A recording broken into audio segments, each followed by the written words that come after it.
சாத்தூருக்குள்ள வரும்போதுல இருந்து அந்த பார்டர்ல இருந்து எல்லா மக்களையும் நான் பாக்குறேன். அவ்வளவு சந்தோஷத்துடன் வரவேற்பீங்க. இதுதான் நான் பண்ண பாக்கியம் அப்படின்னு நான் நினைக்கிறேன். நான் எத்தனையோ ஊருக்கு போயிருக்கேன். ஆனா ஒவ்வொரு வீதி, ஒவ்வொரு கடத்தெரு, ஒவ்வொருத்தரும் என்னை வரவேற்பீங்களே, இதுதான் நான் ஜெயிச்சிருக்கேன். இதுதான் என்னோட வெற்றி.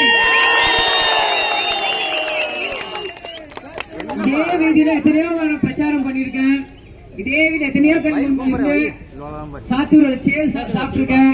எல்லாமே பண்ணிருக்கேன். ஆனா இன்னைக்கு வந்தது எனக்கு உண்மையிலேயே மகிழ்ச்சியா இருக்கு. நீங்க என்ன கை விடல, அது எனக்கு தெரியும், அது உங்களுக்கும் தெரியும். அதுக்காக நான் சோர்ந்து போய் உட்காரல. அடுத்த நாளே எந்திரிச்சு கிளம்பிட்ட வேலைக்கு. அதான் உண்மை. நீங்க இருக்கீங்க, நாங்க இங்க இருக்கோம். நம்ம எல்லாருக்கும் சேர்ந்து கேப்டன் மேல நம்ம ஆசீர்வதிப்போம். நிச்சயமாக ஒரு நல்ல தேர்தலாக தேசிய முற்போக்கு திராவிட கழகத்துக்கு இருக்கும். இந்த முறை மக்கள் நீங்கள் அனைவருமே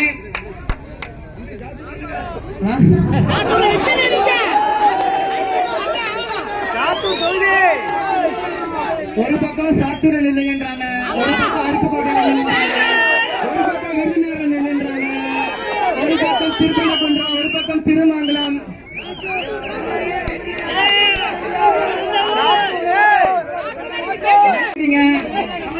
கண்டிப்பாக எப்படி நம்ம அண்ணியார் வந்து ஒரு பொட்டி வச்சு எல்லாருக்கும் ஓட்டு கேட்டாங்களா யார் பக்கம், அதே மாதிரி நான் இங்க பாக்ஸ் வச்சு விருதுநகர் எந்த தொகுதியில நிக்கணும்ட்டு எங்கன்னு நான் ஜெயிச்சிருவேன் நினைக்கிறேன்.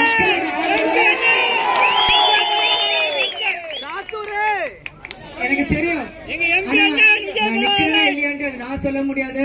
எங்க அம்மாவை தாண்டி ஒரு ப்ரொஃபஷனல் வரும்போது கட்சியின் பொதுச் செயலாளர், மாவட்ட செயலர் எல்லாரும் முடிவெடுத்துதான் அதுக்காக இது இருக்கணும். ஆனா உண்மையில எனக்கு ரொம்ப சந்தோஷமா இருக்கும் உங்க எல்லாருமே சந்திச்சது.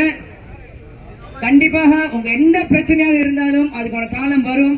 அதுக்காக முரசு சத்தம் இங்க முழங்கும். கண்டிப்பா அது நடக்கும். உடன்பிறப்புகளாகிய உங்கள் அனைவருக்கும் அதே போல இப்பொழுது கலை இலக்கிய அணியின் சார்பாக உன்னை தினம் தேடும் தலைவன் என்கின்ற பாடலை ஒலித்த கலை இலக்கிய குழுவிற்கும், தொண்டர் அணியினருக்கும், பத்திரிகையாளர்களுக்கும், பொதுமக்களுக்கும் கேப்டன் சார்பாகவும் தேசிய முற்போக்கு திராவிட கழகத்தின் சார்பாகவும் என் பணிவான வணக்கங்களை நான் தெரிவித்துக் கொள்கிறேன். நம்ம கேப்டனையா விஜய் பிரபாகர் இங்க வந்திருக்காரு. உங்க எல்லாருக்கும் ஒரு உண்மையை நான் சொல்றேன். அவர் நேத்து வரைக்கும் என்னுடைய பயணத்துல என்னோட வரல. நான் விருதுநகர் மாவட்டத்துக்கு போறேன்னு சொன்னவனே அவருடைய பர்சனல் ப்ரோக்ராம் எல்லாத்தையும் கேன்சல் பண்ணி என் மக்களை ஏன்னா அப்பதான் எனக்கு புரியுது எவ்வளவு உண்மை உண்மை எவ்வளவு தூரம் விஜய் பிரபாகர் இந்த விருதுநகர் தொகுதியை நேசிக்கிறார், இங்க இருக்கின்ற மக்களை நேசிக்கிறார் என்பதற்கு இன்னைக்கு நம்ம தமிழ்நாட்டுல எத்தனையோ தொகுதிகள் இருந்தாலும் கேப்டனுக்கு எப்படி ஒரு விருதாசலமோ அது மாதிரி விஜய் பிரபாகர் சொல்லக்கூடிய அளவு மிகப்பெரிய வெற்றியை நீங்கள் தந்தீர்கள். அதுல எந்த மாற்று கருத்துமே கிடையாது.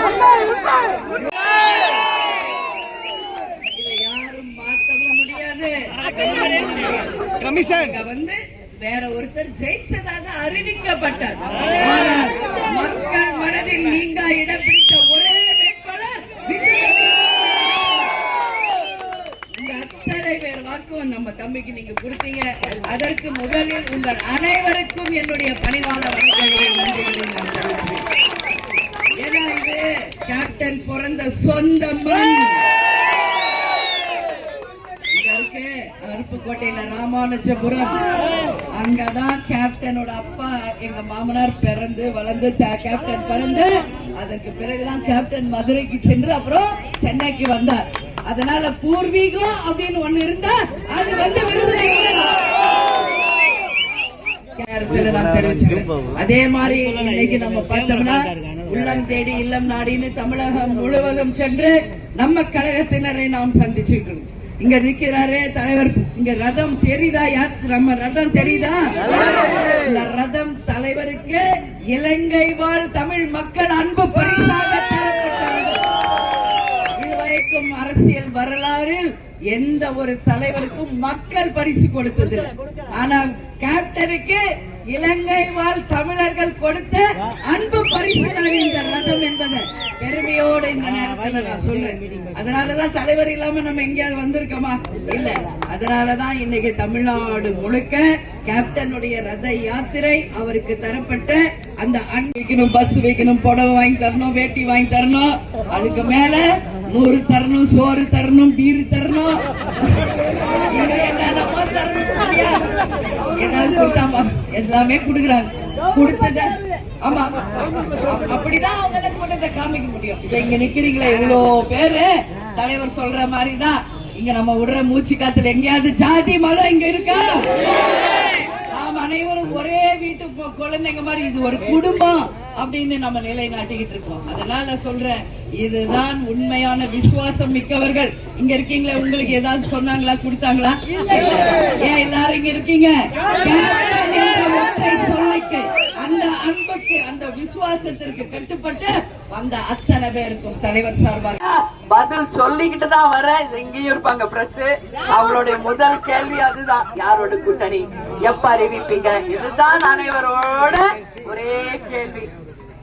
நம்ம மக்களுக்கு உங்ககிட்ட நான் சொல்ற மாநாடுல நான் சொன்னது மாதிரிதான், இது தேசிய முற்போக்கு திராவிட கழகத்தினுடைய எதிர்காலத்தை தீர்மானிக்க போகும் தேர்தல். கேப்டன் இவ்வளவு பெரிய ஒரு பொறுப்பை என் கையில கொடுத்துட்டு போயிருக்கார். இவ்வளவு நாள் அண்ணன் இருந்த வரைக்கும் உங்க அண்ணி, இனிமே உங்களுக்கு எல்லாம் அம்மா, உங்க தாயாக இருந்து இந்த கட்சியையும் உங்களையும் கட்டி காக்க வேண்டியது என்னுடைய கடமை, பொறுப்பு.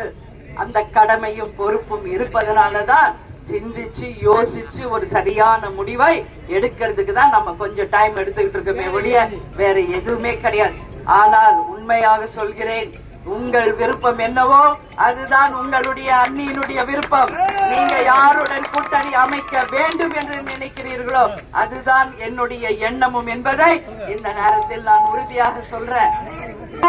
ஒரு நல்ல நேரத்தில் நல்ல கூட்டணியை நிச்சயம் நாம் அமைப்போம் என்பதை மட்டும் நீங்கள் எல்லோரும் உறுதியாக நம்பணும் சொல்லி நான் கேட்டுக்கிறேன்.